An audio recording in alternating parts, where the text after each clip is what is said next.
Woo! Sonic Truth. Tuesday, April 11th. I'm Alan Seslowsky of RotoWire.com, along with the stars of Player Profiler, Theo Gremminger. You follow him at the OG Fantasy. And of course, Matt Kelly, the Podfather. You follow him, as we all do, at Fantasy_Mansion. And welcome to the Sonic Truth Live, Sonic Truth 2.0, where we talk all things Dynasty Fantasy Football. Guys, this week, it started off with a bang here with free agency. I've never seen a population more split since the Sunnis and the Shias, man. Either you are that Odell Beckham is still good, or that you think that this is a complete waste of $18 million, Podfather. I love seeing this. I just love Odell Beckham at this point in his career. I think that he's been through hell and back, especially tearing his ACL in the Super Bowl at the end of the Super Bowl, knowing that he was heading into a lost season and wanting a new contract. It's like, oh man, that was such a gut punch to see him go down the way he did, and to see the anguish on his face, and to see him redeemed, right? $15+ million for a season of football. That's good money. It's not a long-term deal. He's not a young man. Good for him, man. Good for him. He clearly convinced the Ravens and others that were competing with the Ravens for a contract that his body can go up and get it. That's exciting. You have to be excited. Yeah, it's exciting. It's beyond exciting. And I think that it's difficult to not root for Odell at this point. He's such an exciting player, and this is a fantastic landing spot, Alan, because it's a chance that he could have a big role, and I think the Ravens view him as such. And I think stylistically, it's huge for the Ravens offense, who've also added Nelson Agholor. They're getting our guy, Rashad Bateman, healthy. The health is coming along. There's obviously a little bit more concerns with that we're going to touch on. But in terms of overall wide receiver quality to go along with Mark Andrews and Isaiah Likely, I mean, the Todd Monken offense is kind of coming together there. And I absolutely think Odell's going to be a big part of it. I mean, Matt touched on this is a player that they went and got in free agency. I think that the fact that they waited this long to add somebody, a big name like this, I think that they always had Odell in mind, especially with the amount of money that they put into him. And we've seen him play with Todd Monken before and have some success. So this is a player that there's familiarity with the offensive coordinator, and obviously a lot of love from Lamar Jackson to Odell Beckham. Like Odell, it's funny because, Alan, you bring up like dynasty players, fantasy football players in general. He's become sort of this polarizing figure. But in terms of the way he's viewed by players in the league, the players in the league love Odell, and they view him as this elite talent that they want to play with. I mean, it's always been that way, and I think you're seeing that with Lamar Jackson here. I think it could be placating Lamar a little bit to bring him in, but I think that they certainly view him as a big-time talent. Don't you think it's the other way around? Almost Lamar Jackson was the one recruiting him. So, Theo, just let's get right to the answer to the test, and then we'll come back and analyze it. Where should this is Dynasty startup season. Where should players be ranking Odell and drafting him in a startup league? Wide receiver 28, wide receiver 40. I mean, where should he be relative to maybe some of the other older players that are 28 to 31 years old? Well, that's a different story altogether. I think you have to look at him as a short-term investment, potentially a guy you could flex this year. But the last two times we've seen him play a large chunk, we'll take a look at the 2021 season that Matt talked about, where he gets to the Rams. This is alongside Cooper Kupp, who's setting records, absolutely dominating. Odell was put up mid wide receiver 3 numbers that season, and alongside an alpha like Kupp. In Cleveland, where they wanted him to be a little bit more than he ever was, with Monken, he had like a 74 catch, went over 1,000 yards, had 4 touchdown catches. He was, again, a high-end wide receiver 3. So I think that treating him as more than that in a dynasty startup would get you in big-time trouble. And then you add in the injury history and the age, he would be the kind of guy you want to look at. I think what like you referenced wide receiver 40. I think that's like, if I got him as a wide receiver 4, I'm okay. But anything higher than that, I'm not trying to pay for it. Matt, how about you? If you include the playoffs, we're talking about 6 top 12 seasons, 6 top 12 weeks, right? So he put up 17 fantasy points against Arizona in the playoffs, and then he put up 20 fantasy points against San Francisco in the playoffs. And then before that, heading into the playoffs, week 17, Baltimore, 15 fantasy points. Minnesota, week 16, 14 fantasy points. Arizona, week 14, 20 fantasy points. Green Bay, week 12, 19 fantasy points. So once he got integrated and once he got up to speed with the playbook and he started developing rapport with Matthew Stafford, it was on. It was on. And the players around the league respect him for a reason. Let's look at the party that was thrown in Vegas with Lamar and Odell in attendance.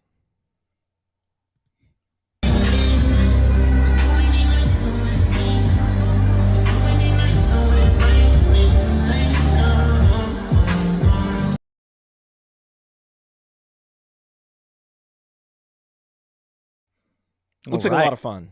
Yeah, it looks like they stole the marquee off of the top of the building there and brought in there. That's a great sign. I think that people should start bringing those to night games.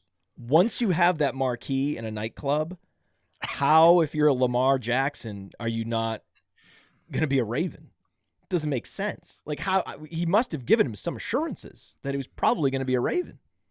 He's going to be a Raven. I mean, I think that at this point, people, it's the safe bet that he's going to be a Raven at this point. Yeah. I mean, Odell and Lamar, I mean, it's making too much sense. I think Lamar has, they've offered him a lot of money. He's passed on it. I think that they'll come to an agreement, maybe with a little bit more money, maybe a little bit more guarantee. But I think that the writing is on the wall. I think Lamar Jackson will be a Raven, and Odell will be his teammate. And it's going to be the best wide receiver group that he's ever played with, to go along with Mark Andrews, a tight end who he has had immense success with. And then, a potentially emerging, we can call him a gadget player, but a good one in Isaiah Likely. So it's really coming together for this Baltimore offense. Yeah, I think that Bateman's going to be healthy. Yes. He'll be back. Yeah, he's not quite all the way back yet, but he will be. Right? Liz Frank procedure takes time, but there's plenty of time between when he suffered the injury middle of last season to the season starting. He'll probably get some training camp reps in, probably get some preseason reps in. It's on. It's on for this offense. We're looking at a possible MVP season for Lamar Jackson. It is in play. Their defense is degraded since the last time he won the MVP.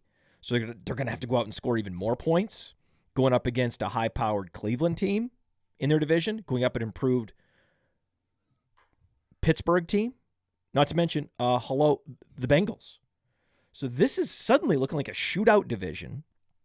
And it's possible that Lamar Jackson can at least come close to the productivity he put up in 2019.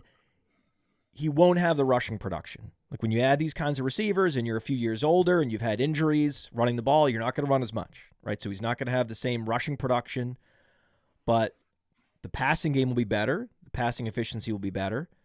This is very exciting. Lamar Jackson's still young, right? He's well in front of the QB age apex. He's probably past the QB age apex in terms of peak rushing production. Those are typically the earliest years of a quarterback's career. But I'm very excited about this. I'm also excited about the value we can get on Rashad Bateman. This is going to make him even more affordable. In Dynasty, we have these guys for their career. And we're less dependent on landing position to get bullish or bearish on particular players. Typically, when a 30-year-old gets dropped onto a roster and it suppresses the value of an exciting young talent in Dynasty, that's a buying opportunity every single time. Yeah. And I think, just to touch on what Matt said, in terms of Bateman, I think he's going to come back healthy, and I think he's going to play well for Baltimore this year. But I think based on his talent profile, based on his draft capital, even if it doesn't work out in Baltimore, I think he's insulated where he's going to get another opportunity with another team extremely quickly.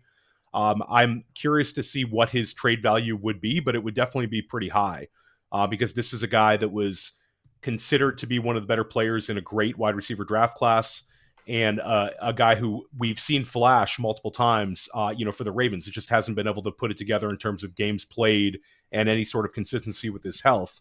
But I think that Bateman, I agree with Matt. I think that this is a time to go kick the tires on Bateman. I think this week will be a great time to kick the tires on Bateman.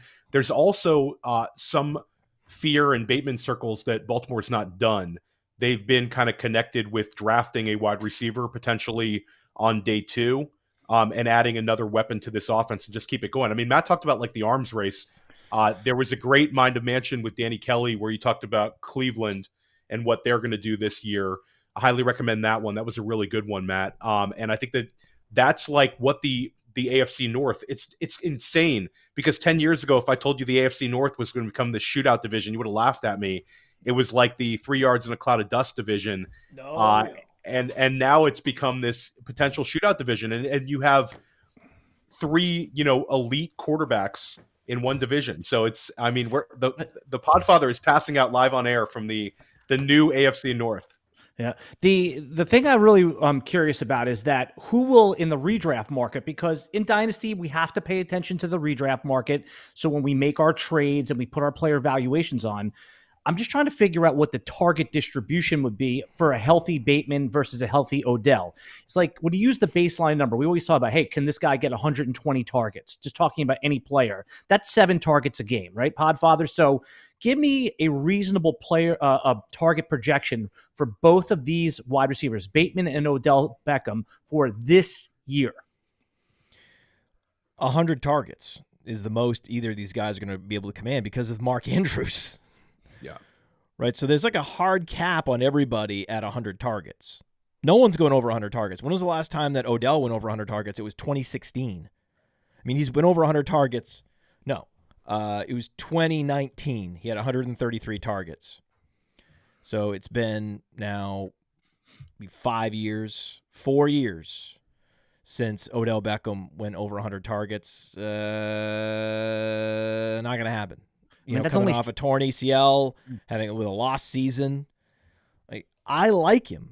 I like it for real football. I like it for the narrative of it. I like it for the Ravens. I'm not out here drafting Odell Beckham Jr.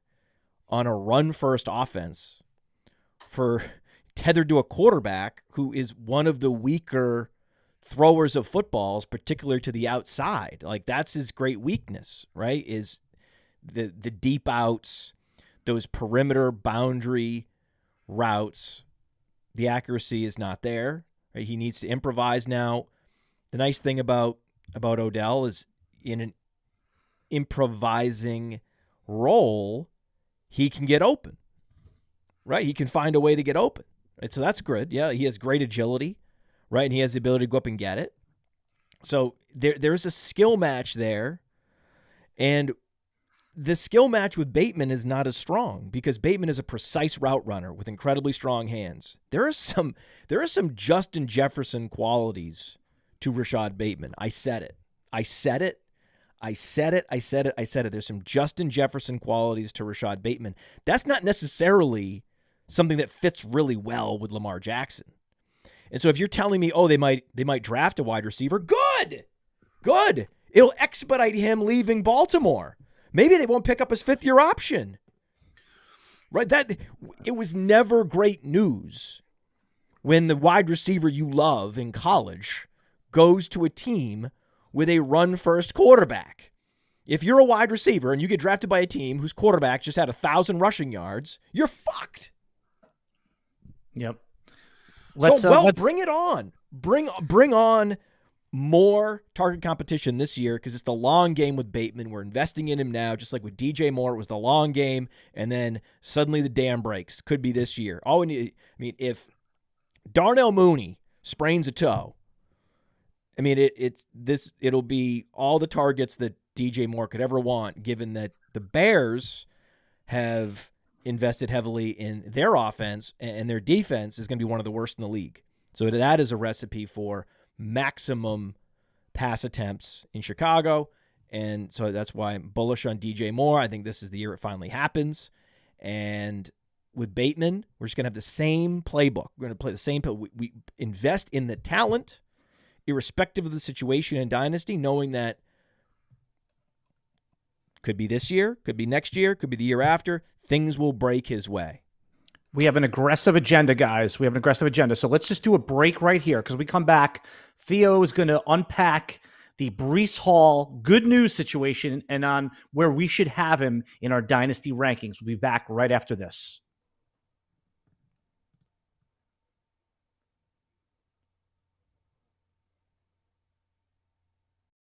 Hey, it's the Podfather. Now, in the offseason, I get into baseball, I get into basketball, and my preferred platform to play fantasy sports is Rival Fantasy, because Rival Fantasy has challenges where you can just take a guy and say, hey, this guy's going to score more fantasy points than this guy. They put two shortstops together, pick one. Point guards, pick one. Spoiler alert, you should pick Damian Lillard. Or they have the fantasy book where you could pick over, under, and up to 5 guys, and then the more you pick, your potential payout quickly escalates. And finally, I submit a bingo card because you can just go over, under across the board, get your fantasy bingo card set, submit it. I'm not the biggest basketball or baseball expert, but I have a hell of a lot of fun playing fantasy sports on rivalfantasy.com. And the best part is with promo code PLAYER, they refund up to $50 of any losses. So the promo code there is PLAYER on rivalfantasy.com. Go have some fun. All right, we're back with the Sonic Truth Dynasty-focused fantasy podcast. I'm Alan Seslowsky of RotoWire.com, along with Theo Gremminger, and of course, Matt Kelly, the Podfather. Guys, there was some good news on Breece Hall this week. It was Coach Robert Saleh said that he looks fantastic, and ESPN's Rich Cimini writes that Hall is expected to be ready for week 1. Theo, is this bullshit, or are we now going back to the Player Profiler original rankings where Hall was our number 1 before he got injured?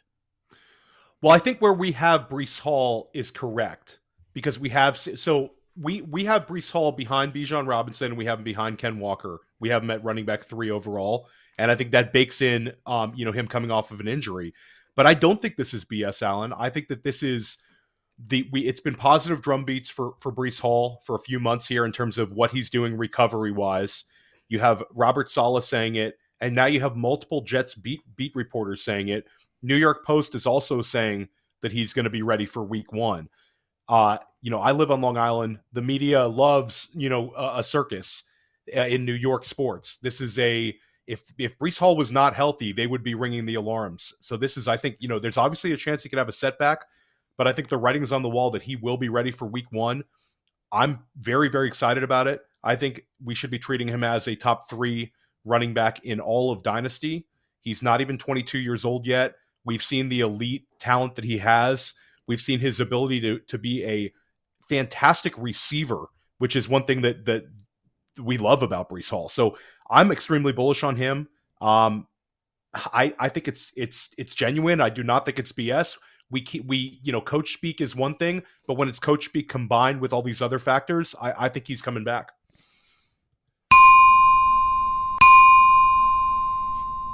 Shh! Spoiler alert! He won't be ready for week 1. He's not going to play in week 1. I know for a fact he's not going to be out there in week 1. We can think he will. We can listen to them say he will. He looks great. It's not going to happen. It's not going to happen. You have guys that were injured week 1 of the previous season and weren't ready for week 1 of the next season, even with just a straightforward ACL tear. It takes time. It takes time to get your confidence back. It's not just about getting out there. It's about getting confident and being able to plant at full speed and get acclimated to the offense, even if he is somehow out there, which I don't think he will. He's also very young. He's going into his 2nd year. They drafted him early, so they have a lot of investment in this player, unlike most running backs. So for a lot of reasons, I don't see it. I see this as more of a Saquon Barkley situation where it's going to be a couple weeks before we see him, and then when we see him, it's going to be a slow ramp-up process.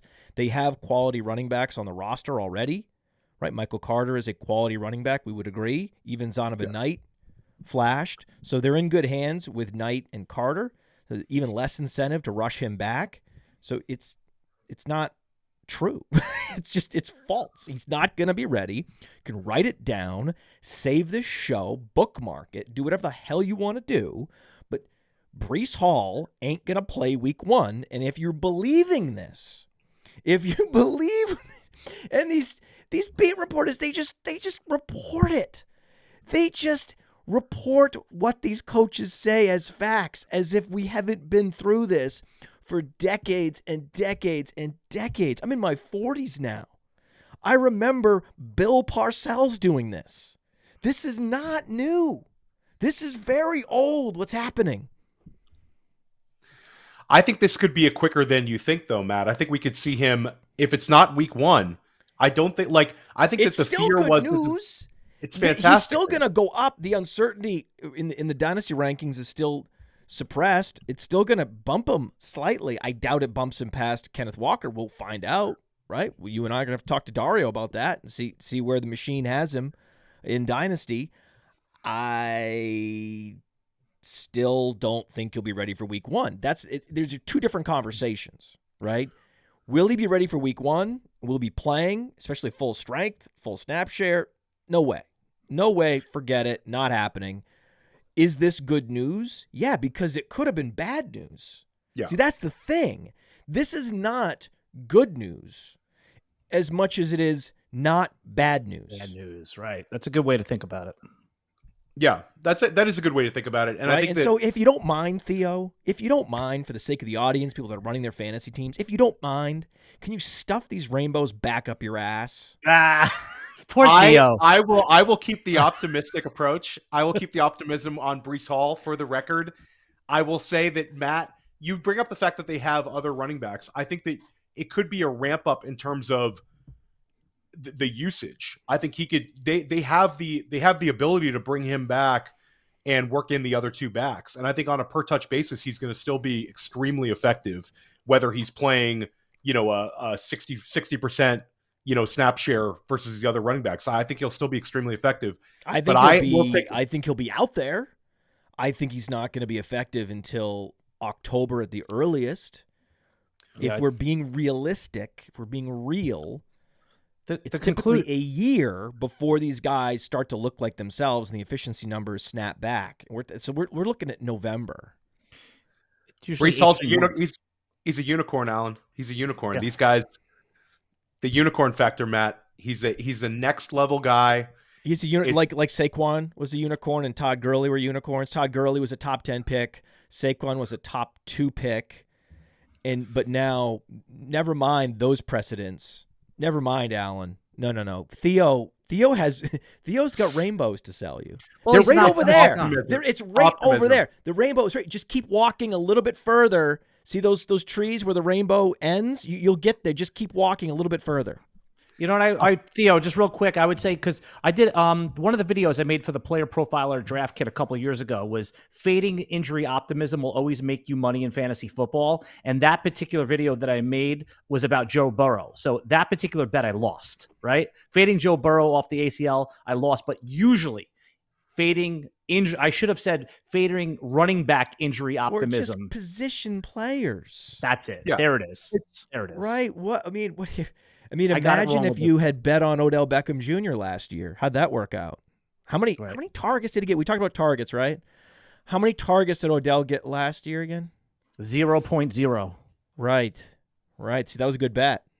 If you went over under 0.5 targets for Odell in 2022 and you took the under, that was a good bet. I had multiple weeks of having to write about him in the waiver wire column. So I do know this one. It was kind of like a waiting for Odell scenario. Yeah. You'd have to write about him every week, and nothing happened. It was just Theo. Here's my leprechaun got you again, Theo. But there's a pot of gold at the end of that rainbow, Matt, and that's Breece Hall in November. Yes, in October. Well, here's I think the takeaway, guys, and then we'll move on to the next topic. Is that if you in Dynasty, I think his ranking of RB3 is very sound. It's very respectable. It's the correct amount of risk with the upside. And in best ball, it's like I see him going in round 2, and that is a good way to lose your $10 in the underdog drafts, because it just doesn't make any sense if he's not going to be himself until November. Let's keep moving on though. The next thing I wanted to ask you about is we're going to discuss a few rookies. So I think this is a good point to just tell everyone about the Player Profiler rookie guide, guys. Well, I'm wearing this hat. This is the Cody Player Profiler hat. Cody invented this hat. He designed it, and he gave me one, and so it looks really cool. And so I'm wearing the Cody hat in honor of his rookie guide, which exceeds 100 pages. Okay? He goes out to tight end 20-something. He has like quarterback 13, quarterback 14, quarterback 15. I mean, he has like 40 running back write-ups. I didn't even know 10 of these guys. It's amazing. And then he's also surfacing some guys that I was like, oh, this guy's legit good. Please. Like, so I took advantage, right? I'm able to take advantage of this. Unlike anyone else, I'm in this unique position where I can just call Cody and be like, can you talk to me about this guy? This guy looks really good. What's the deal? And he's like, yeah, this guy's legit. And I'm like, well, okay then. Let's get excited. So yeah, so permission to get excited about the rookie guide, permission to get excited about, and it's not just like, we all know Tajay Spears, right? But what if I told you there was another guy in that Tajay Spears mold, Tyon Evans? You heard of Tyon Evans, Theo? I have heard of Tyon Evans, and I'll tell you who first got me on Tyon Evans was Cody. Cody alerted was the first one to get, and now I like Tyon Evans, Louisville running back. Right. He's very interesting, and I'll say, Cody put so much into this, and it's just fantastic. And I think that, whether you're a redraft player or a dynasty player, it's going to be very beneficial for you to have this guide, because not only will it show the analytical comparisons to current NFL players when looking at a prospect, but also playing style comparisons. And I think the thing that separates Cody from, some other, rookie guide, analysts and some dynasty analysts is Cody knows the entire draft class. Cody's not just analyzing the main positions for fantasy. Cody can talk to you about his favorite offensive lineman, defensive lineman. I mean, he goes so in depth. And the quality of the work that he's putting out is so high. It's just a fantastic guide. It actually kind of blew me away, and I couldn't put it down. Cody sent it to me a little early, and I got a chance to look at it, and I'm like, this is incredible. So a huge hat tip goes to Cody for the amount of work he put into it and the quality that came out with it. It looks good visually too. It just looks fantastic. Yeah, and let's put it up there on the screen. Let's try to see if we can put one of these. I'm trying to grab one of these. While you're doing that, Podfather, yeah. I just wanted the last piece of information I want to tell the audience, because I'm a consumer of the draft guide, and is that you just put up there. It's aesthetically pleasing, and it's really easy to read. It's not bogged down with these metrics that don't even matter. He puts forward the actionable intel that Cody does that helps you in your actual dynasty drafts. And if you want to go deeper into the weaves of some of the other non-fantasy relevant positions, that's great. But what I love about it and why I get it each year is because it helps me when I'm on the clock. And that's the bottom line of what its purpose is. Yeah, the analytics, looking at all the measurables of, let's say, Quentin Johnston, so that he's comparable to Alec Pierce and Marquez Callaway, which makes a lot of sense. And I love the Josh Doxson TCU linkage, right? That's cool. But play style wise, Cody's like, I respect the numbers are aligning with these 5 guys, right? They're matching these 5 guys to Quentin Johnston. I see Sidney Rice when I watch him play. So you get all those. You get like Theo talked about, the play style comps as well as the analytical comps. And you can go to the homepage on Player Profiler. On any player page at the top, there's a link to get the draft guide, the rookie guide. It's just $10. And we're going to be updating it. That's too cheap, by the way. That's way too cheap. That's seriously, like, you're basically giving it away under cost at this point. It's a loss leader. That thing should be $19.95. I've told Cody this before, but you guys, as usual, give away way too much on the website. It's certainly not the most expensive guide out there, but it is the best. It is the best. I would go to war over what Cody has put together. It is incredible, and it wasn't just Cody. It was the whole team. It was Cody. It was Dario. It was Theo. Like Theo's got his rookie cheat sheets in there. I mean, just bravo to the whole Underworld team.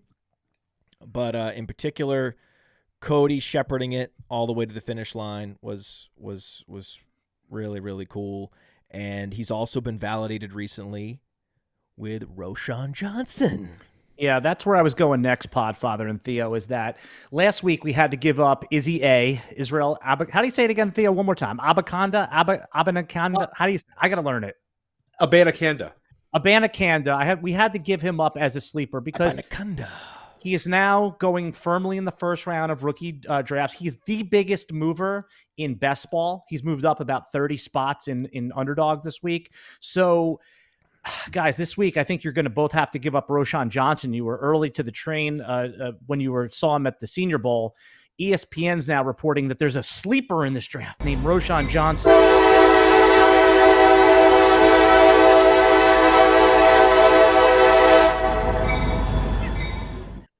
Get on the train. Theo Gremminger, I think even if you thought Roschon Johnson was going to be a fifth round pick at this point, I know you think that he has the chance to get into the second round, but I think we could firmly and confidently say he's a third round pick. So what does that mean for Dynasty? I mean, it's massive. Being a day 2 pick versus a day 3 pick, historically, it's a much easier bet for us to make. We don't have to have optimism. I mean, I think that there's historical numbers backing that. And I think that stylistically, it's easy to see Roschon fitting into a number of NFL offenses because he's a bigger back with versatility, power, and the ability to finish around the goal line. So I think teams could see him in different ways, but I think the writing's on the wall that he's going to have a role from day one. And it's validation for what Cody and Matt did at the Senior Bowl, where they were on this guy day one. For the first couple hours of the Senior Bowl, Roschon Johnson was dominating day one, unfortunately gets injured, and then it became a little bit more Tyjae Spears.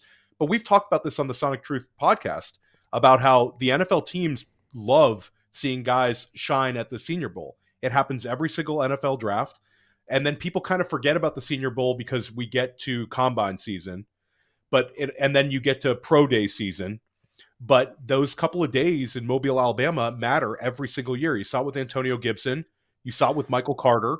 And you'll see it with Roschon Johnson and Tyjae Spears this year. So That's right. We were on it. And I love Roschon Johnson because he is a great litmus test. Anyone that's out here grinding film and giving you their grades on these players, and if that's what they're selling to the public, if those people are not bullish on Roschon Johnson in the few reps that he had, this is their job. This is their job, is to go and look at these reps, these players that are not full-time for whatever reason. In this case, he was playing with Bijan Robinson, right? So it's imperative that these people go out and really study those few reps that we have on Roschon Johnson. And we've done it, and he shined. Showed out well, and then he did it again at the Senior Bowl. He's just a great football player. And if anyone is saying otherwise, like, yeah, okay, we don't have stats on him, and I saw the film, and the film was underwhelming, and, he struggled, right, to after contact, or he struggled with his contact balance, that's just wrong. It's incorrect. And so he's great. He's a way to means test some of your analysts that you might be following. Can I just ask you a question here? I'm going to give you the best situation I can think of for Roschon Johnson, and then you tell me where Dynasty players should take him in startups, not rookie drafts, startups, because I'm getting inundated with startup requests right now. It's happening. I'm in a startup right now, Alan. There you go. I'm about to start another one right now. I just finished one. I'm about to start one. The addiction is back. Let's say. Well, hold on. I just want to say that we currently have 12 patron leagues. So patreon.com/podfather, patreon.com/podfather.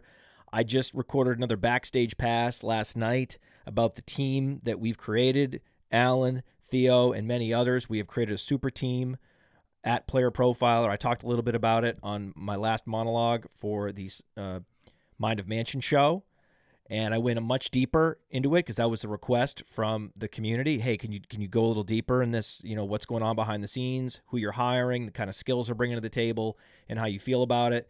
And so I laid it all out there on the Backstage Pass, patreon.com/podfather. You can check it out. It's like about a 20-minute talk on the human side of Player Profiler. But also we're ramping up for our rookie drafts with all of our dynasty leagues, and we have all these listener leagues. We're talking about hundreds of people that play dynasty. It's on Sleeper, and these are Player Profiler sponsored patron leagues, and where we're going through and we're seeing who's in and who's out, and we currently have 3 openings. So 3 openings, patreon.com/podfather, and you can challenge me in a dynasty league. Are these Good startups? luck with that. These are startups, Podfather, those 3 that you're looking for? Or are they orphan takeovers? These are orphans. Okay. Yeah, these are orphans. We might have a startup too, so don't worry. After the draft, we'll do at least one startup as well. So and Theo, you don't- got to be a patron in order to qualify. And don't send Matt Michael Pittman for nothing and just give him a leg up. Like Well, that we was heard an a couple weeks ago. FFPC league. And that one, you stole that one, Matt. You did well on that trade. Very I well. just know how to say yes. And one lesson I've learned is that, yes, the theory of always decline the first offer is good, but you should always decline 90% of the first offers as long as they're not absurd. If the offer is too good, if it's too good of an overpay, you never know what kind of emotional state the other person is in when they're offering you the trade, or maybe it was just a miscalculation in their head of what they did. You never know. And you don't want to, some of these offers are too good to try to nickel and dime. So you don't want to give people time to rethink the offer or go shop that offer around, right? So they might go shop around and like, hey, I can get actually a 1 pick earlier for Michael Pittman instead of having to haggle with you. Screw that. Right. And then all of a sudden a great deal is gone because you just had to get that extra. You had to get that extra pound of flesh. And so I've learned that over time, when a deal that's too good to be true comes in, just quickly click accept. But normally I reject the first offer. Yeah. It's the don't look a gift horse in the mouth cliche. So, but I want to go back to what I was asking, because this is an important. You can't just say it's a cliche to get away with it. You can't just use that. You can't just say it. It's a ridiculous cliche. Do you know where that comes from, by the way? I'm assuming that, in whenever, how many years ago, they would give someone a horse and somebody would look at the teeth because that's how you could tell. Right. That's right. That's right. Yeah. Many years ago, the horse's tooth health was the primary indicator of their overall health, because again, they didn't have veterinary medicine, right? It was very, especially for horses and animals, right? I mean, that's what veterinary medicine is, but medicine in general, the priority was humans only for many years. And then then they started getting humans figured out a little bit, and then we're like, okay, let's just help these animals out a little bit too. Yeah. And so this predates veterinary medicine. Let's look at the teeth. Hey, if it's a gift, enjoy it. Don't overanalyze it. That's the point. But yes, you had to drop that just old tired cliche on us, and it's not enough to just say, oh, this is a cliche, guys. Don't worry. Yeah. It's been multiple times, Alan. You love don't shoot a gift horse in the mouth. He just said he does that little aside to he tries to sneak it through. Like, I'm about to do a cliche, guys. It's okay. It's me. Don't worry about it. He avoids the cliche alert when he says it's a cliche, though. I can't really cliche alert him. I'm alerting. He's trying to alert. He's trying to tell on himself. He's self-reported. It's annoying. It's annoying, Alan. You know what? Just for that. Cliche alert! Cliche alert! Cliche alert! Cliche alert! Cliche alert! Cliche alert!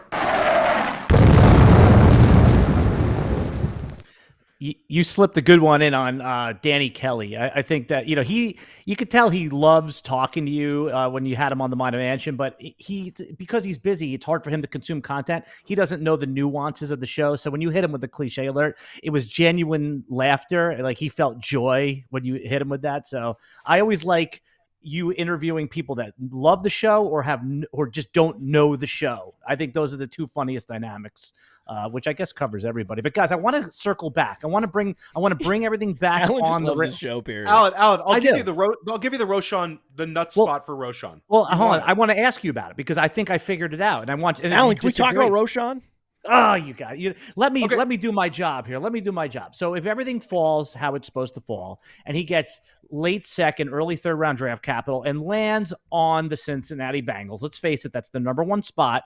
That, especially with the news that Joe Mixon is off the. We're going to talk about that later. Joe Mixon may not even be on the team anymore because he's having some off the field issues. So one, Theo, do you agree that is the spot? And two, if you don't, what would happen with Roschon? Where would he go in a startup if he does land in the spot?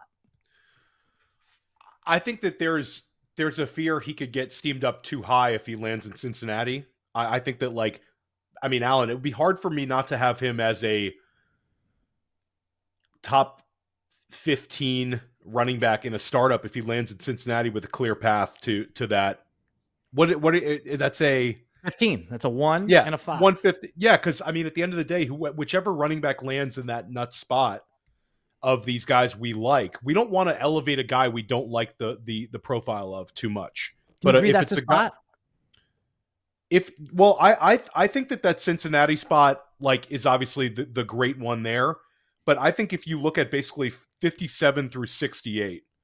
There's not a spot in 57 through 68 that couldn't elevate Roschon. I think that's a realistic time for him to land. I'll throw it out there to you guys. This is easy. If he lands at the Giants as the successor to Saquon and being, maybe the most valuable handcuff in football, we'd like him there. We have the Dallas Cowboys at 58. That's a great spot for him. We have Buffalo at 59. We would like him at Buffalo a lot. Cincinnati at 60. That's the nut spot. We don't even need to. It would be fantastic. Chicago at 61, he would be ahead of Herbert and Foreman and would be a clear path and a great offense. 62, Philadelphia, we would love that. 63, Kansas City, we would love that. Chicago 64, Houston 65, Arizona 66, Denver 67, Denver 68. That's the Roschon window where he's going to land in one of those spots. I'll predict that today. And and any of those spots you can create a path where he's going to move up our rookie draft boards. And in terms of Dynasty, yeah, Alan, there's definitely going to be some better than others, but we would feel pretty good about him in any of those spots in terms of a longer term window. Dude, Buffalo, Cincinnati, Chicago, Philadelphia, Kansas City. That run at the end of the second round is the juiciest run of teams for a rookie running back I have ever seen. Yeah, and then it continues in the third with the double Denver will say what they think about Javonte because it's a running back class we like, and they have back-to-back picks in the third. All it takes is them to say, we have long-term questions about Javonte ever doing it. Let's take Roschon Johnson. Let's take Zach Charbonnet. And all of a sudden, those guys are the man in Denver. So that's why I'm saying, Alan, I think it's going to end up being a second-round running back run because you have all these running back needy teams. Why would you wait till the third round when you could just get it done right there and not allow, and the way that these teams grade guys is always a little bit different. So there'll be some guys, higher up certain teams' boards.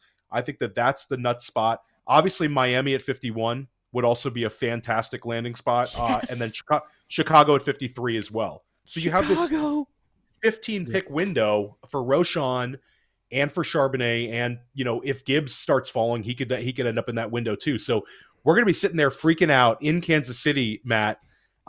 Just going nuts when our guys start landing in this beautiful running back window. We have him at RB4. Spoiler alert. We have him at RB4. I'm not going to spoiler alert. We had already the spoiler alert sound effect. You guys know what the spoiler alert sound effect sounds like, so we're not going to do it again. But spoiler alert. We have him at RB4. You know what? Uh-oh. You know what? I like the sound effect. I do. Spoiler alert. Fuck it. We're doing it live. Now, who are all these people that are ranking Roschon like outside the top 7? Because I keep seeing all this criticism of where we have Roschon. I can't believe you guys have him top 5. It's like, okay, well, that's fair. And then like, Service X has him here. Service Y has him here. Service Z. And it's outside the top 7. And it's like, okay, I can tell myself a story about Devon A-Chain. Yes, and I love the upside of Kendre Miller. But after that, you got to get the hell out of here with the draft capital and the size and skill set that Roschon's going to bring to the table here.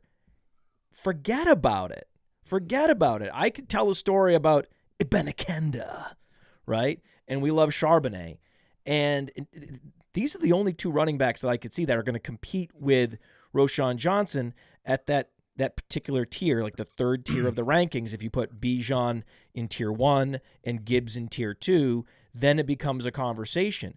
But most services don't have Roschon even in that conversation. Some of them have him outside the top 10. Some of them have him behind like Sean Tucker. Not anymore. I know, but for months I was getting all these screenshots and I was getting all this criticism of where we have Roschon, and I'm like, can you just trust us that we've done this maybe for many, many years, and that this kind of profile is one that wins in the NFL? And it's also a bonus that the NFL scouts really like him as well.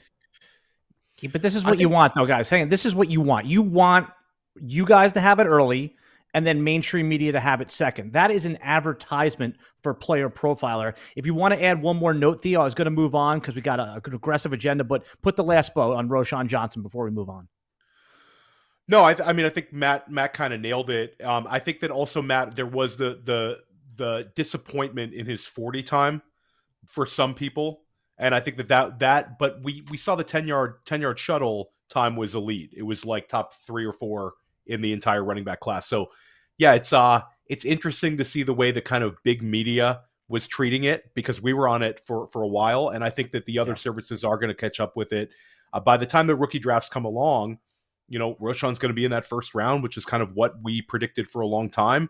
And even if he's not in the first round, he's going to be at like the 201, the 202. He's very safe to be a high pick in our rookie drafts. Let's continue talking about rookies at the top of the board, especially in Superflex leagues. We're still trying to figure out who the Panthers moved up to get. Is it CJ Stroud? Was it Bryce Young? Guys, I'm reading through the tea leaves and all of the articles and the rumors that are coming out. To me, it looks like ownership likes Bryce Young. Frank Reich wants CJ Stroud, and they are yet to figure it out. The DraftKings betting odds, guys, all the sportsbook odds have moved. There was a big change. Bryce Young was a plus 130 dog, is now minus 105 to be the Young to be the number 1 overall pick. Stroud was minus 150. His odds, he's still the favorite, but have shrunk down to minus 130. This really is a 50-50 call at this point. Podfather, who's going to be the number 1 pick for the Carolina Panthers? And if it is Bryce Young, is he in play in Superflex leagues for the 1.1? No. Well, why do I care if a guy goes 101 versus 102 if he's 5'10"? Okay. We'll explain that, because I think the 101 has extra insulation versus a top 5 pick. If you're the 101, you get more chances to fail. Sure. A little bit, I guess. Look at Wentz and Goff. Were their career arcs much different? Yes, Goff is still playing. Wentz is not. No, because he's better. Because he's better. But it was essentially the same exact career arc. Okay, he had this many years to prove yourself. Wentz actually was the MVP candidate at one point. Goff never was an MVP candidate. They were both, punted from their original teams around the same time, landed with a secondary team to get a second chance, another team. It's just that Goff landed in the perfect situation with the Lions, and he was better than Wentz all along, and that's okay. But I don't believe that's true. I don't think that Winston and Mariota had any different career arcs or faith in them from their originally drafted franchises. So no, I think that's a total fallacy. You go with the best quarterback. I mean, I'll stand by Mariota over Winston. I still believe that Mariota was the better prospect, and neither one of them worked out. But you go down the board, right? You go all the way back to, you could say, but Peyton Manning had more organizational investment than Ryan Leaf, even though these are the polar opposite people, right? Yeah, you can throw examples at me. Oftentimes, the 101 is typically a little bit safer, right? He oftentimes has a little bit more stability, and Bryce Young has that. Bryce Young certainly has the football IQ where he's finished number one historically in certain tests that are for information processing. And it's understandable if you're a team and you're like, I just want to minimize my risk with this pick, that someone could convince you, as they convinced the Browns once upon a time, that Baker Mayfield was safe, even though at 5'11", no matter what kind of numbers he put up in college, not safe. So I don't think Young is safe. And I think that the Panthers are going to go Stroud. I think that part of that betting market movement is the possibility that the Panthers trade down again, that they actually traded up and then they trade down, that is possible, that maybe that the Texans even trade with Carolina. We've seen this over and over. We saw the Bears trade up one pick with the 49ers to get Mitchell Trubisky. Could you remember how ridiculous that was? The idea that you would trade up to get Trubisky because you're so desperately worried that he might go at 2 that you're too uncomfortable sitting there at 3 with Watson and Mahomes about to go 10 picks later. Gotta go up and get Trubisky, right? So yeah, I that's part of it, I think, and also the uncertainty that we don't know what's going to happen. And these guys are very close with this one huge glaring difference, which is one guy has prototypical height, the other guy does not. And I think that had Manziel or Mayfield worked out, it would be different. But we've had a handful of these failed short quarterbacks where you have to go back to Drew Brees now to find one that really succeeded at a Pro Bowl and now Hall of Fame level in Drew Brees. I think that's going to be enough, especially where you have a fairly sophisticated top equity holder, a guy that comes from like the hedge fund world, who understands managing risk and the power of data, unlike some of these NFL, at least the previous one, right? More than Jerry Richardson did, I'll tell you that right now. So I think that they ultimately will go C.J. Stroud for that reason. I agree. I think it's going to end up being Stroud. I think that there's a lot of smoke screens, and there's going to be some internal arguments over which one they like more. But I don't think that it doesn't matter who lands at 101. We should not elevate that person over Bijan Robinson. It's just bad process. If I'm going to take a quarterback over Bijan Robinson, it has to be somebody with an elite fantasy outcome and neither one of these guys has it. I think Stroud is a safer bet. I do agree with you, Alan. I mean, and also Matt, that Bryce Young is the kind of guy that has the characteristics that NFL teams want to be the face of a franchise. Yeah, he's going to dominate the process. Yeah. I mean, dominate the process. He is going to ace the interviews. He's going to ace the intelligence tests. He is going to kill it, right? Equity loan in the comments, putting it very well, that Bryce Young's dad was a total psycho, that he's been trained on how to win this process.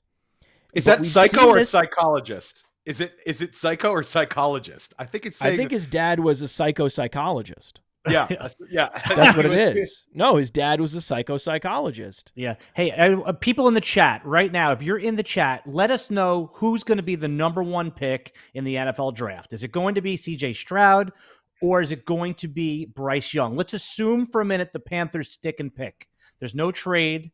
Who is it going to be? Not who you Stroud. think it should be. Who's it actually going to be? I want you to put it in the chat right now. And if you think that it's neither of them, you could hit the like button. Actually, you know what? If you enjoy videos like this, hit the like button anyway. Help us out. Go ahead, Theo. And Alan, not to get too crazy about it, but so we're a year away from Caleb Williams and Drake May, two quarterbacks who are going to grade higher than anyone in this draft class and look like fantasy impact quarterbacks. If you want one of those two guys, you still want to take Bijan Robinson, because a year from now you can move Bijan Robinson to get an elite quarterback like that, because like we saw with Breece Hall, these guys get injured and they still retain immense value. And I would argue that if Bijan Robinson suffers an injury, he's still going to be worth an absolute fortune. So in terms of what we want to do dynasty-wide, we've talked about trade equity on this show. No one in this draft class has more trade equity than Bijan Robinson. You're already seeing insane trades go down in Superflex formats and regular dynasty formats. Take the player that has the most value on field and off the field. Yeah, and if you're an NFL team, you can't fall for this. You can't fall for these process picks. You can't fall for these guys that have been groomed to ace the test, but that the numbers say when you drop these guys on an actual NFL field that they're at a material disadvantage, right? And so I was doing some Googling, okay? I did some Googling. And unfortunately, the Raiders have been so bad at drafting quarterbacks that just typing in Raiders QB bust didn't instantly bring this guy up. I had to do a little deeper dive. Can you guys guess the quarterback that came up as the Raiders' number 1 QB bust? Jamarcus. It's got to be Russell. Jamarcus. Yeah, Jamarcus Russell. Yeah. Jamarcus Russell. Good job, guys. Good job. You know what? You guys said it together. That was good. That was good. We're smart. We're a smart show here.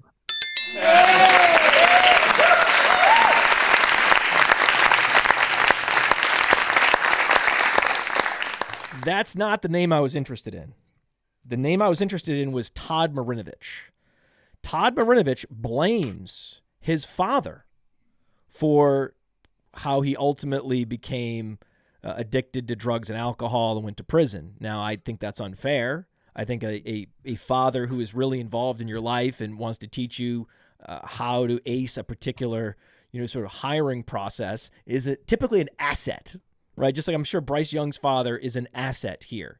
So I think Marinovich needs to take ownership of what the hell happened. But remember, the narrative was that his father groomed him to be a professional athlete from the crib, from the day he was born.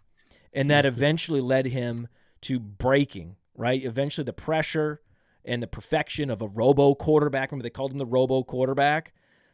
So I worry a little bit about the robo quarterbacks that ace the. Now, again, Peyton Manning was a robo quarterback and one of the best of all time. So it's not a sure thing that, okay, you're a robo quarterback, you're going to be a bust.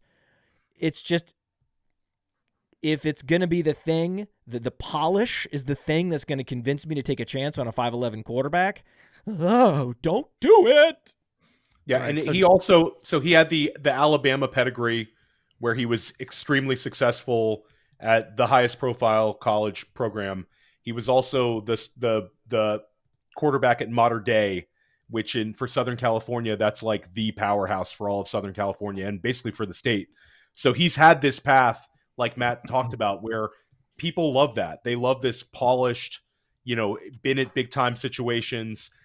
You could see certain NFL people just loving that. But at the end of the day, it's just a poor bet to make. He's a small quarterback who doesn't rush for anything.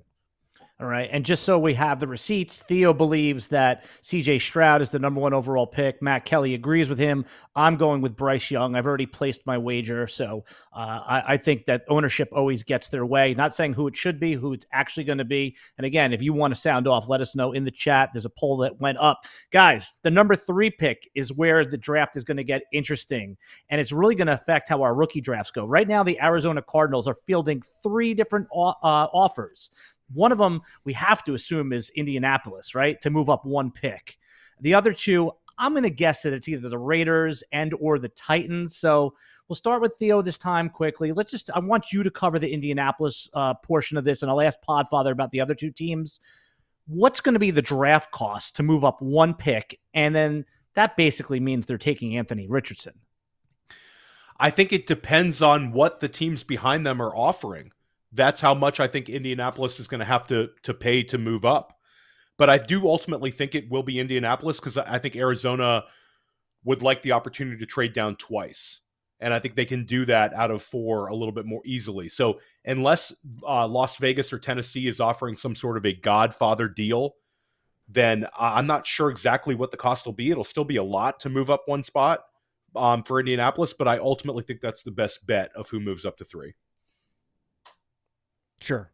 I don't know. It's going to be fun to watch, guys. I don't even know who's offering what. But I can promise you that Arizona's not going to be picking at 3. To be Levis, there could be arm talent infatuation, or another team can be infatuated with the overall athletic package. We'll see what happens, guys. We're going to see on draft day. I'm interested in where Michael Wilson goes. Yeah. Michael Wilson's a good player. I think Michael Wilson is it's hard to find a more in third-round pick than Michael Wilson. He screams third-round pick. Everything about him is third round. I mean, this guy, I've never seen a more quintessential third-rounder than Michael Wilson. He's like 215, right? So he's 6'1", 215, the prototypical size you're looking for. He has the quick feet. He thrived at the Senior Bowl. The coaches love him. He says all the right things. Like, he's essentially the Bryce Young of wide receivers. So he's been, excelling and rising throughout the process. Now we see he's working out for teams like the Patriots. I think this could be one of the best wide receiver draft picks by the Patriots in decades. Before Theo weighs in on this, I just wanted, for those just joining the rookie discussion now, just getting into it. If you haven't been following Player Profiler this whole offseason, Michael Wilson is the Stanford wide receiver, and he wasn't even the top wide receiver recruit on his, or the alpha on his own team. Isn't that right, Theo? Aren't there some other players that were maybe more heavily touted or was a better prospect? But Michael Wilson, when you guys went down to the Senior Bowl, really stood out. Is that why he's being highlighted as one of the better picks by Player Profiler? He's a professional.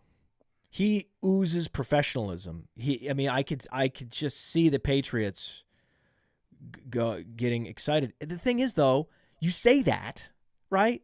And then they go off the board with Tyquan Thornton. Like, you say that every year. We're like, yeah, I can see this guy's a Patriots. And then they draft someone that's like not a culture fit at all.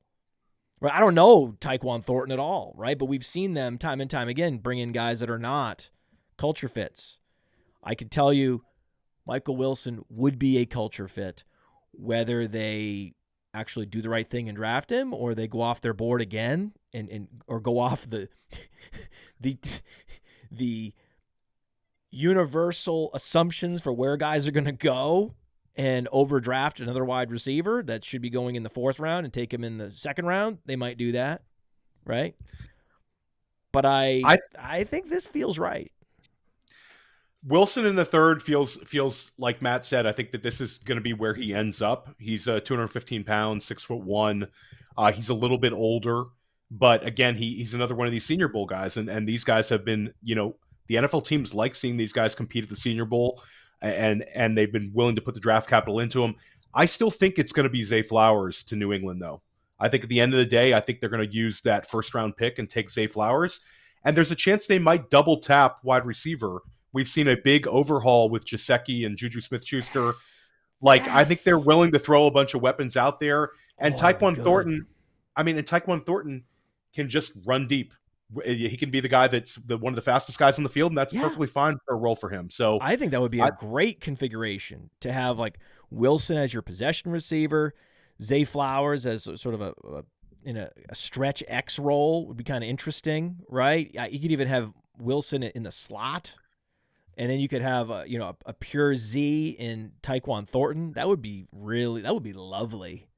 That would be a lovely, because you need a wide receiver with some size, and Wilson would have that, especially if you already have Flowers drafted and on the roster. I think that would be excellent. I think that's a great idea, Theo. You should tell New England about this idea. I should get to be the New England general manager. I'd make better wide receiver selections than they have historically. I'll tell you that. Here's the issue, though. There is one issue. I am seeing rumblings that the NFL is not as high on Jordan Addison as mock drafters. The NFL is not quite as high on Zay Flowers as mock drafters. It's very possible Zay Flowers is the only other wide receiver drafted in the first round other than Jackson, Smith, and Jigba, but there's no guarantee of that even. So I know that we're thinking, oh, New England drafting a wide receiver at 14, probably not, right? It may be that they actually trade down and get Flowers, or they trade up in the second round. They have the 46th pick, which is essentially the 47th pick, but it depends on how you want to count the picks, knowing that Miami forfeited their first rounder.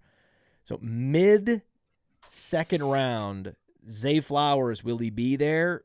Unlikely. Will they jump up and draft him mid-first round? Also unlikely, Theo. So they're going to have to move around, I think, in order to make the Zay Flowers pick work, because it is a fear. And it is a fear that we've talked about multiple times that is starting to manifest in a little more of a concrete way. We were starting to get rumblings from those that know what NFL boards look like. That's why you follow a guy like Jim Nagy. You don't follow a guy like Jim Nagy for his talent evaluations, right? He says some wacky stuff, right? Some of these guys that are more in the scouting industrial complex or carrying water for the league, these kinds of the reason to follow them, where your ears perk up, is when they talk about where certain types of players or specific players will be drafted and how the NFL feels about a particular draft class or position group or player. And you keep hearing the NFL is very down on this wide receiver class. And if Pickens goes second round, Sky Moore goes second round, Christian Watson goes second round last year, you could argue that all of those guys would be the second best wide receiver in this class. And now it's like, oh, wait a second. What are we talking about? What are we doing here? Steaming up Addison and Flowers. And it is yet more reasons to consider trading non-Bijan rookie picks. I talked about this with Matty Kiwoom and we talked about pivoting, and pivoting is there for people to do. But I ultimately think I see the same rumblings. You know, I see the Jim Nagy's of the world talking about this wide receiver class, but we've seen how valuable it is to have a wide receiver on a rookie contract and how expensive these wide receivers are getting on their second deal. I think that there's a chance that maybe we don't see these guys going in the teens, but I find it hard to believe that we're not going to see that early second round completely cleaning up the wide receivers we like in this class. It's Pittsburgh at 32, Houston 33, Arizona 34, probably not, but Indianapolis 35, the Rams at 36, and the Seahawks at 37. It's a very nice pocket that if the NFL wants to push these guys down, you'll see them all cleaned up on day two. Teams will have a chance to regroup. It'll be the beginning of day two, and you'll see all those wide receivers gone. I ultimately think at the end of the day, we're going to see 3 to 4 wide receivers selected in the first round, though. As much as there's these rumblings, it's just the way it's been going. Even if there's slight, kinks in the armor for some of these guys, there's still a path for them, and I believe that they'll get swooped up. So if it's not in the 20s, it'll be in the early 30s. This could be like what happened last year with the running backs, though. Remember, we thought all these running backs are going to go in round 2 and round 3. They all ended up going in round 4, 5, and even later than that. So this could be what happens to the wide receivers this year. And I can just see it now. Podfather on Mind of Mansion saying, what the hell happened to that? We knew it was going to be bad, but this was a nuclear accident right here. And it's not going to be as good as everyone thought it was. Everyone was collecting these 23 picks. It could end up being the year of the running back. Final thought on that, Podfather, before we move on. There's some other rookies I want to cover off while we still have time on the show. Well, if you're going to keep your pick, you're going to keep your first rounder, and Jackson Smith and Jigba's off the board, prepare yourself to go running back. Prepare, and we've been trying to lay this out, right? How do you have Roschon Johnson so high? How do you have Abanikanda so high? How do you have Kendre Miller so high? You're going to want those guys. right? You have the opportunity to get a third-round running back or a second-round wide receiver. The odds will tell you you're better off with that third-round running back than the second-round wide receiver. Time and time again, the third-round running back will outperform him, even if he's not that good, even if he's Brian Robinson, right? Brian Robinson did not show out at the Senior Bowl. He was adequate, right? There was night and day difference between Roschon and Brian Robinson. Essentially, Roschon going at a similar slot to Brian Robinson, he's going to end up going to a better situation than Brian Robinson found himself in, and he himself is better across the board in every way than imagine like Brian Robinson but really good, right? Same 40 time but superior in every other way. Well, that's Roschon Johnson. So yeah, that's going to be the move. That's going to and so our overall sort of cheat sheet, our overall rookie rankings are continuing to be validated. Check out our rookie rankings on PlayerProfiler. You can sign up for the rankings, sign up for the Dynasty Deluxe service. Either one, you'll get our rankings of all these rookies. And then also the rookie guide has the cheat sheet right in there with all the write-ups, literally hundreds of write-ups, including Michael Wilson. Do you have more news to get to, Alan? Yeah, I just want to talk about Hendon Hooker as well because he's now doing visits with Detroit. I know earlier on in the season, you were fantasizing what it would be like if Richardson landed with Detroit at, say, pick 18. Obviously, we know that's probably not going to happen at this point. But what if they continue to add to their position player stock, fortify their lines, fortify their defense, and then in the second round or even with pick 18, decide to go for an athletic guy like Hendon Hooker who probably does actually need to sit a year? Yeah, I mean, if Hendon Hooker lands in like the nuts landing spot to Detroit, we have to pay attention to him as a longer term asset. I don't want to get too excited about Hendon Hooker, but I know there's NFL teams that like him, but he's 25 years old and he's coming off a major injury, so I'm not like gonna go head over heels. I would make me like Jared Goff a lot because I think Goff, if we put the Lions in a position where they're aggressively going to get Anthony Richardson, then I think the writing is on the wall that like the Jared Goff, run is going to end in a year.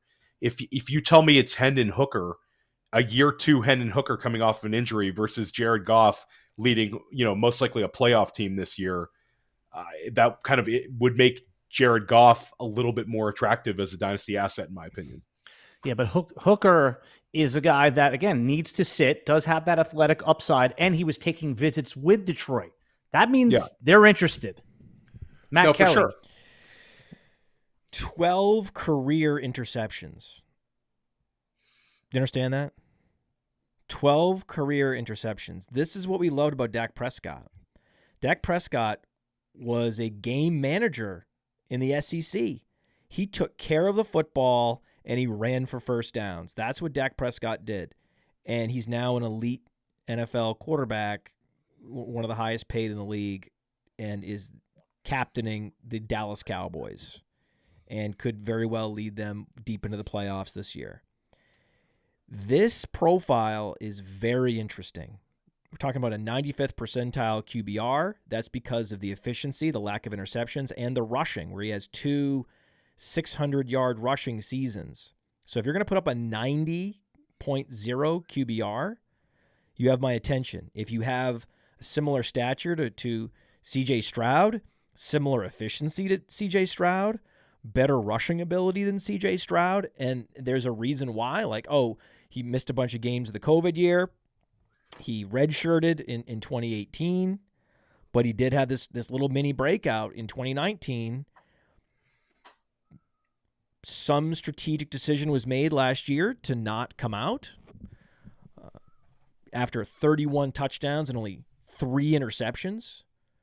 Exceptional. It would have been nice if he came out like in 2021. He would have been a little bit younger, right? He would have been like 24. We've seen 20, but 25.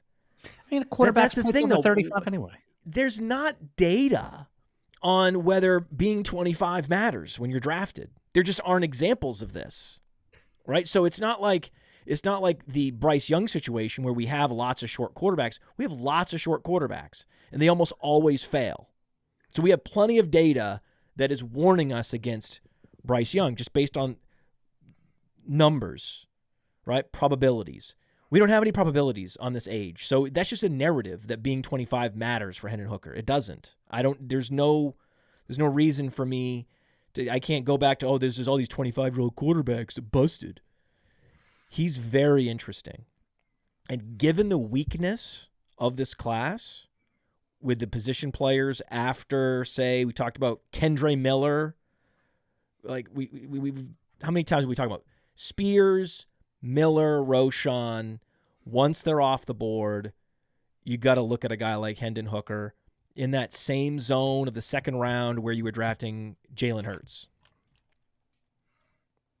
Yeah, no, absolutely. There's always a guy that goes in the second round of your rookie drafts in Superflex leagues that shouldn't. I'm talking about a quarterback. Daniel Jones a couple years ago was going at like 2-1, 110. Nobody wanted him, and he was a top 6 pick. I think Dynasty players have learned their lesson since then. Jalen Hurts is the best example. Of course, you're always going to land on Kellen Mond, right, Theo? You're going to land on guys like that you swing and a miss. But in the second round, when there's a quarterback there, if they have first or second round draft capital, do you agree that the high stakes players, I mean, you have to take a swing right there in Superflex? Yeah, I mean, it becomes to a positional scarcity, too, where in Superflex drafts, you don't want to make these bets on these later quarterbacks. So second round has kind of been a little bit of a sweet spot where I think it'll be interesting. Yeah, certainly if he lands in Detroit and he gets second round draft capital, which I think that's the writing is on the wall that he'll be there. There's going to be players looking to add him, Alan, because I think it's going to get to a certain point in your Superflex rookie drafts where he's going to be the best value on the board. All right, guys, let's do some news and notes lightning round and how it applies to Dynasty Fantasy Football. We're wondering where some of these veteran running backs are going to land. It looks like Kareem Hunt, Podfather, is not going to land in Cleveland, but they gave him a little kick in the nuts out the door, saying that it looks like he lost a little bit of his speed. You think? Isn't he past the age apex? Isn't that what we had? We had the age apex for a reason. He's 3 years past the age apex. The age apex for running backs is 24.5. And if you don't have athleticism to burn, then these years that go by past the age apex take an inordinate toll on your ability to deliver explosive plays. That's why a guy like Fournette I still like, because he came in with such an exceptional athletic profile that he can gain weight, he can get older, and he can still move. Whereas a guy like Kareem Hunt was never fast. Right? He was quick. He was never fast. And so when he gets into age 27, age 28, he becomes like stuck in molasses out there. So yeah, we're not bullish on Kareem Hunt. I never really have been. It's interesting to see where he ends up. I still think that as used up as he is, he's not as used up as Ezekiel Elliott. Ooh, that hurts. Right? He doesn't have that kind of wear on the tires. So and you don't even have to say that. It's not like the Cowboys have to mention that with Zeke, right? It's self-evident, right? But with Kareem Hunt, I guess it needs to be said, oh, yeah, this guy's well past the age apex and he's not quite as fast as he was. Big deal. We know that.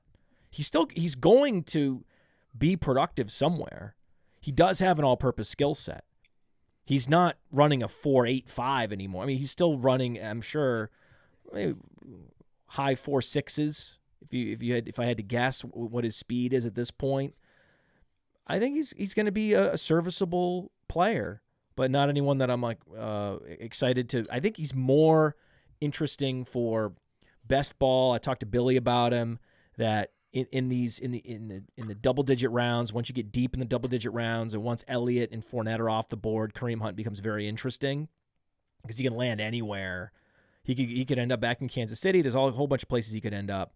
And but for Dynasty, I like to reserve those particular roster spots for rookies, right? Because right now, I'm trying to shed roster space. I need to clear my roster, clear the decks for these rookies. Here's the thing: I've acquired picks. We talked about I did give up a second rounder for Michael Pittman, but that was an exception. Most of what I'm doing is acquiring picks, and I've got extra thirds, I've got extra seconds. I'm going to use them as capital to make moves, but I'm still going to want to draft a Spears and Roschon and Kendre Miller. I want to get these guys in the door in Superflex. Hendon Hooker. I want to get these guys in the door. So I need to clear roster space. And what are you really gaining having a Kareem Hunt on the roster at this point? He's very much a clogger of rosters. And these are the types of players that you should be trying to package and get them off your squad so you can accommodate the maximum number of rookie running backs as possible. So, Theo, can you talk a little bit about like the value of having draft picks when making moves, the trade equity that you get, why push, right? We talked about how I wasn't going to push. I was going to, you don't, you know what, Alan? I'm not even going to say it, right? You don't reject a gift. You accept it. You say yes. And so when you get a gift, you instantly accept it. You don't haggle over it. You don't haggle gifts, okay? That's a way of saying it without using a cliche, Alan. That's how you do it. We don't haggle gifts here. But typically, if it's any kind of close deal, I'm going to come right back at the guy and try to get a third rounder. And that's in season. That's last season. I'm trying to get 2024 picks. I'm trying to get 2025 picks. What is a 2025 pick to someone if they're even available in trade, or a 2024 third rounder? You can get these things thrown in. What's the value of having these things for the future, Theo? So they're invaluable. And I think that we talk about being able to fill out a starting lineup. We talk about being able to have valuable players on our benches. Matt alluded to having rookie running backs on his bench. But having those draft picks, they never lose value. Occasionally you'll see draft classes as a whole, get beat up a little bit. But at the end of the day, draft picks never get injured. Draft picks never lose value. They are invaluable to you in terms of making moves when you are a contender, being able to add that last piece in season in that big trade that's going to push you over the top. And it's self-explanatory why they're so valuable if you are rebuilding, because that's going to be the foundation for a rebuild is going to be using those rookie picks. They also are, like Matt said, easy to come by. Especially when we talk about these rookie drafts coming up, and I'm sure we'll discuss a little bit more of rookie draft strategy while we're on the clock, what we're doing with our rookie draft picks when we get a little bit closer to actual rookie drafts. But when I'm on the clock and someone offers me a trade, like Matt said, try to get those 2024 picks thrown on top. If someone's offering me, picks to move up, having them throw in an extra, 2024 third, you're going to get that every single time. And you don't want to come into a trade fight with me with a 2024 third, because I'm gonna get it. In fact, I will nuke the trade talks, right? It just because I refuse to walk away from my demand of the 2024 third rounder. Now, will I use my 2023 third rounders this year? Probably not. I'm going to roll those over for 2024 third rounders because, as it turns out, this draft class is weak. This draft class is not strong. There's been other draft classes where I'm happy to use the third rounder because there are good players in the third round. Yeah, last year. There's not going to be a Roschon in the third round. There's not going to be a Miller. There's not going to be an Abanikanda in the third round. You can forget about it. In Superflex, you're not going to get a Hooker in the third round. Oh. Slow down, Alan. Hey-oh. Don't do it, Alan. Slow down. Wait a minute here. I mean, this is Alan. Alan just had to get his Hooker talk in. That's today, right. I didn't even care about it. He had a quota. We have a Hooker quota with Alan, and we were able to do it. So if those of you that don't like the crude guy talk, well, don't worry. We got it in there by sticking a football with Hendon Hooker, baby. So yeah, I'm gonna roll them over. You're like, oh, you're always rolling them over. You'll never use those picks. That's just a fake thing. No, it's not fake. It's not fake. When the class is strong, I will use them. Right? When the class has Jamar Chase and Justin Fields and yes, and it's out to like great when Justin Jefferson is sometime falling to the 201. That's a deep ass class. Yeah, those third round picks, Podfather, could also be used, and Theo could attest to this, to close other deals. If something's so close, and you could say, hey, I'll give you a third round pick on top of that. And that usually gets a bigger deal done. That's why here's what you don't do with that. Here's what you don't do. You don't do a 1-for-1 deal with that third rounder. You don't just say, hey, you'll get these. Oh, this is something that will perpetually bother me, is someone will offer me Justin Ross for my third rounder. That's a waste. That is a waste. No matter how much hope you have invested in Justin Ross, and I know this video of Mahomes working out with Justin Ross. Oh my God, right? There's also video of Mahomes working out with Trey Lance, right? We have a photo right here of Trey Lance and Mahomes, right? With Dante Moore, right? So that's an exciting photograph. Those are some studs right there. They're exceeding all expectations. That's the gym they were at, and there's one of the hairlines there is holding on for dear life. They don't have the Theo hairline. One of these guys is a little bit jealous of Theo there, but is that enough reason to change our whole perception of Trey Lance and all the risk that is associated with him? Who he's working out with Mahomes, he'll be fine. No, right? So that's the perfect auto reject, right? Because you can say a lot of guys, and it's like obviously you're not doing that. Obviously you're not doing that. But there's some enthusiasm around Justin Ross, and I can see someone hitting the accept button on there on a 7th round pick that runs a 4.7, that's never done anything, coming off a lost season, but just because they saw him score a touchdown once at a big game in a big moment in college, they're going to go ahead and lose what is an important and valuable piece of trade equity that needs to be part of something that is pushing towards a bigger picture. Yeah, and Matt, you also talk about we don't necessarily like this year's third round, but there's going to be people in your league who really want somebody enough when they fall out of that second. Oftentimes, Alan, if you play it right, if you're sitting at the 301, the 302, the 303, you can occasionally flip that for a 2024 second, and you can move up. Trade is there for you a lot. So, but what's not there is doing these kinds of trade mechanics with a 4th round pick. The difference between a 2nd round pick and a 3rd round pick is less. Sometimes it depends on the pick and whether it's just a generic pick or it's a specific pick. If it's an early 2nd rounder, especially in Superflex, that's a completely different level of value, right? We know that.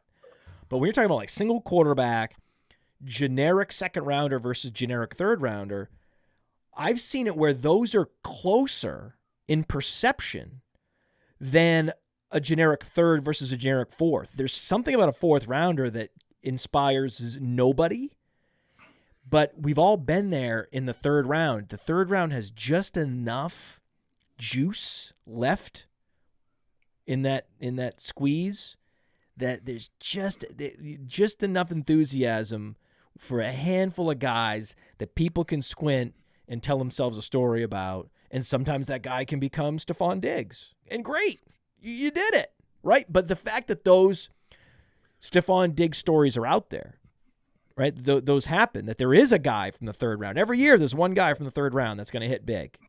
That's a 1 in 12 chance.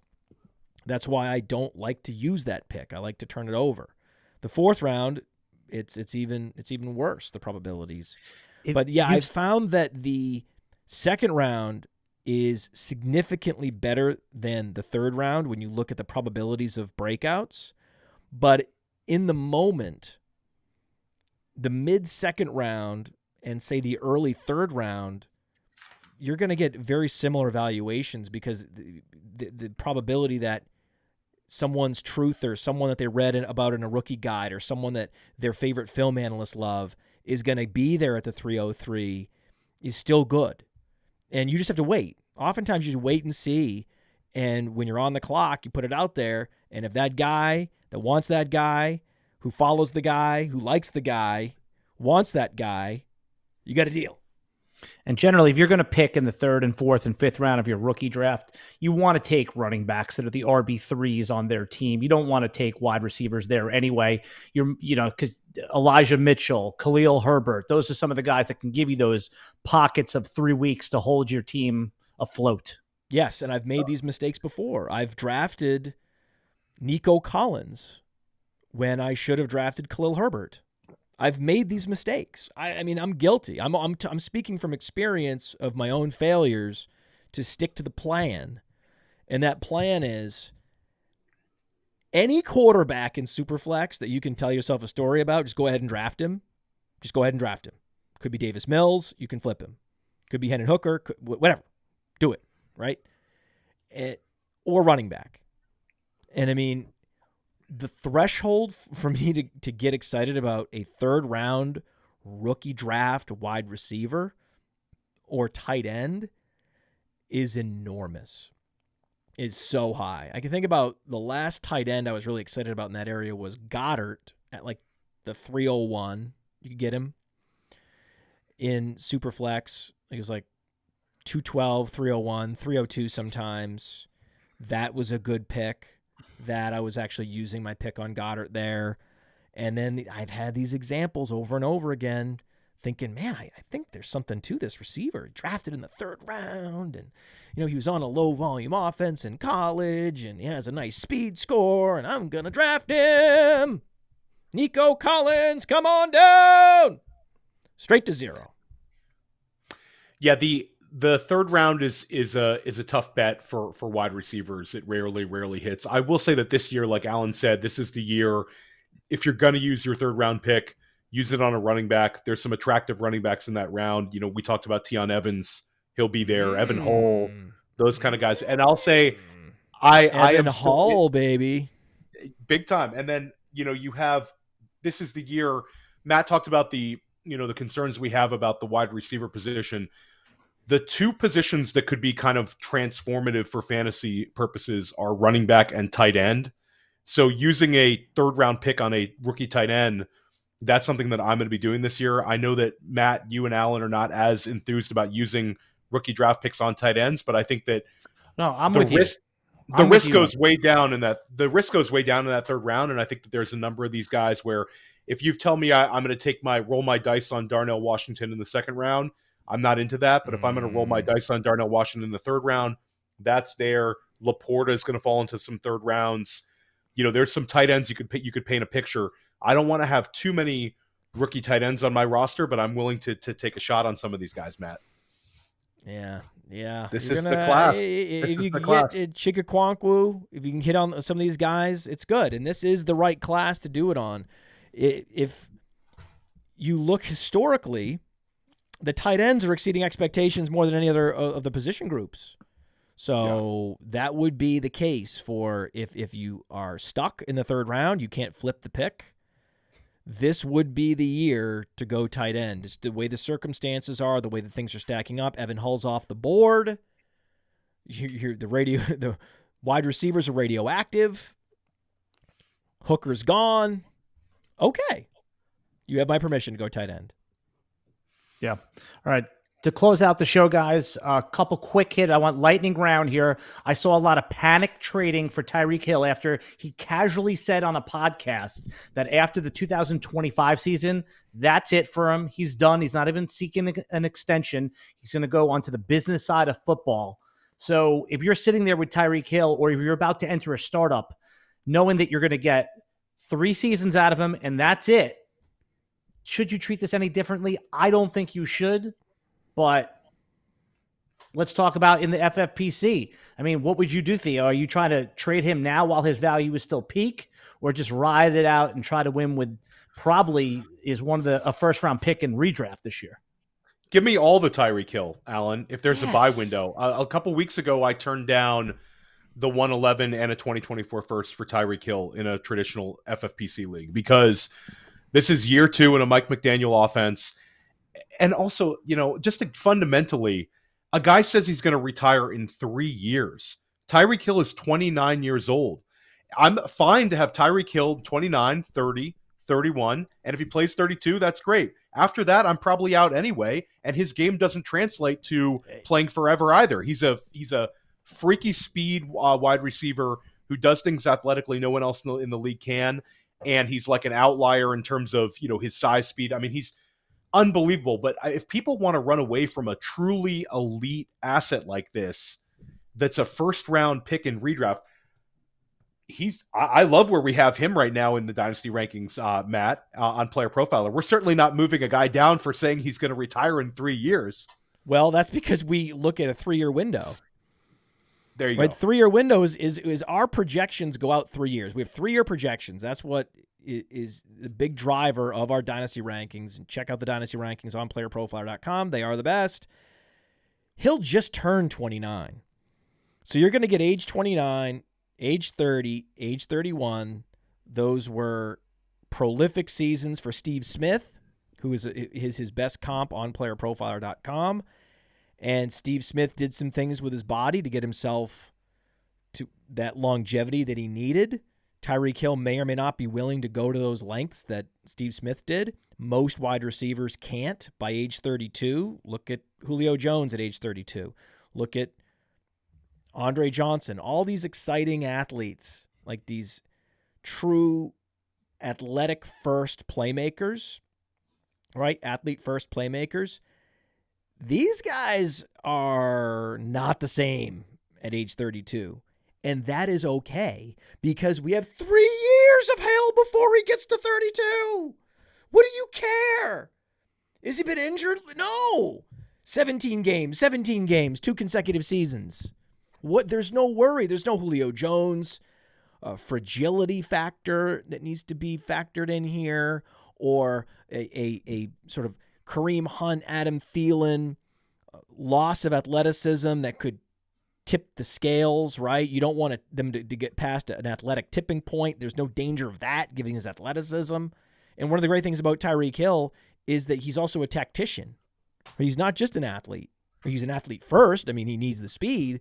But the reason, what's differentiating about him is that he's just so universally good at everything. And he put up 1,700 air yards last year. That was almost 500 air yards more than the previous season. They used him as a true downfield threat, and he actually caught more passes that way. And there was all this flux at quarterback, right? He had 170 targets. There you go. Skylar Thompson playing quarterback. It can only get better, the quarterback situation, and the team with the second year with a new head coach.